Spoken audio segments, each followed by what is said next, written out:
Je suis là. Où? Comment? Quoi? C'est de moi dont il parle là. Tu veux que je t'explique? Oui. Cette entreprise a identifié ce site pour installer des éoliennes, car c'est un endroit où il y a suffisamment d'espace, assez loin des maisons et surtout beaucoup de vent. Alors, après avoir demandé l'avis à la commune, ils ont commencé les études sur la faune. Mais pourquoi faut-il faire des études? Eh bien, pour être sûr que les éoliennes, une fois installées, ne dérangent ni les oiseaux ni les chauves-souris. On demande à des spécialistes de faire un inventaire des espèces présentes. Un soir, alors que les spécialistes réalisent une étude sur les chauves-souris, ils ont entendu le cri nocturne de mes cousins. Un peu spécial quand même ce cri. D'ailleurs, notre nom scientifique, c'est Crex crex. Et ils ont appris que notre espèce est menacée de disparition. Tu vois cette carte? Au milieu des années 1970, on comptait environ 2800 mâles chanteurs. Aujourd'hui, nous sommes 10 fois moins nombreux et regroupés sur quelques sites principaux, notamment les basses vallées angevines et la moyenne vallée de l'Oise. Après avoir disparu des principales vallées alluviales françaises, on a inscrit notre nom sur la liste rouge des espèces menacées de disparition en France. Mais quand tu parles de vallées alluviales, tu veux dire dans les vallées humides? Alors dans ce cas, pourquoi vous a-t-on trouvé sur ce plateau? Bonne question, petite. Le râle vit habituellement en vallée humide, même si ça n'a pas toujours été le cas. Il a surtout besoin d'un milieu favorable, c'est-à-dire d'un habitat qui lui offre un abri de hautes herbes et des ressources alimentaires suffisantes, ce qu'il va trouver dans les prairies de fauche de la vallée. Raison de plus pour poursuivre les recherches et comprendre leur comportement.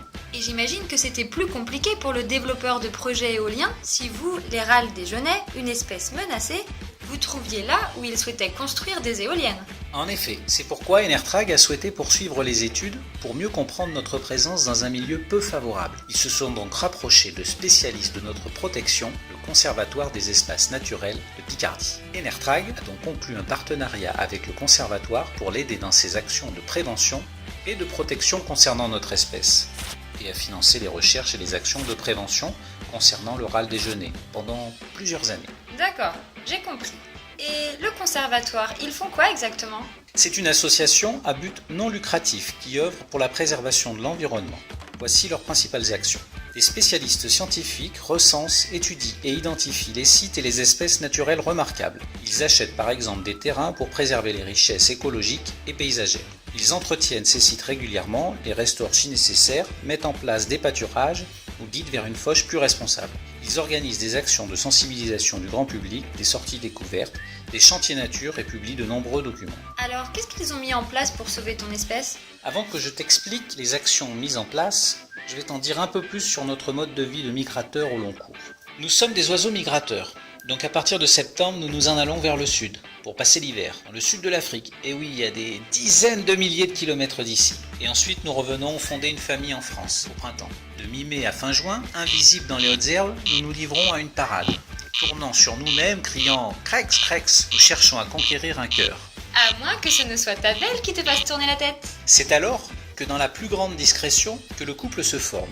La femelle niche ensuite au sol parmi les herbes ou parfois les champs de blé et pond jusqu'à 14 œufs qu'elle protège chaleureusement. Ces œufs donneront naissance à quelques bébés râles qui ressemblent un peu à des boules de suie. Ils seront nourris par leur maman pendant 2 ou 3 jours et trouveront leur nourriture ensuite eux-mêmes en restant avec leur maman. Le problème, c'est que quand les agriculteurs fauchent leurs parcelles, ils ne savent pas que les jeunes râles se cachent au milieu des grandes herbes. Et les pauvres petits oiseaux n'ont pas la possibilité de s'échapper. Ah bon? Ils ne peuvent pas voler? Non, seulement lorsqu'ils auront au moins un mois. Les tracteurs travaillent de façon concentrique de l'extérieur du pré vers son centre et piègent ainsi les râles et leur maman.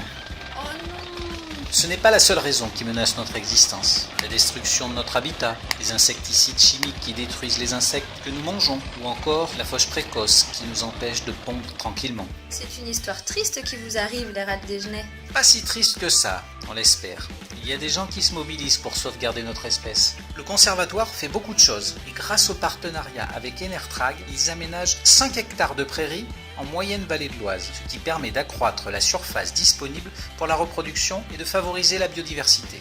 L'objectif, si je comprends bien, est donc de reconstituer un habitat favorable à la reproduction du râle, c'est ça? Exactement. Le conservatoire a également mis des mesures en place pour encourager les agriculteurs à faucher plus tardivement. Afin de laisser leur maman élever les jeunes en toute sécurité. Tu as tout compris. Les agriculteurs sont indemnisés pour les pertes dues à cette fauche tardive. Il y a également une méthode pour éviter que la fauche ne soit fatale pour les adultes et les petits. Ça s'appelle la fauche sympa. Tu vois, il s'agit de suivre un itinéraire différent lors de la fauche pour éviter de rendre les râles prisonniers. Et puis le conservatoire propose également l'installation de barres d'effarouchement à l'avant des tracteurs afin de nous alerter du passage du tracteur.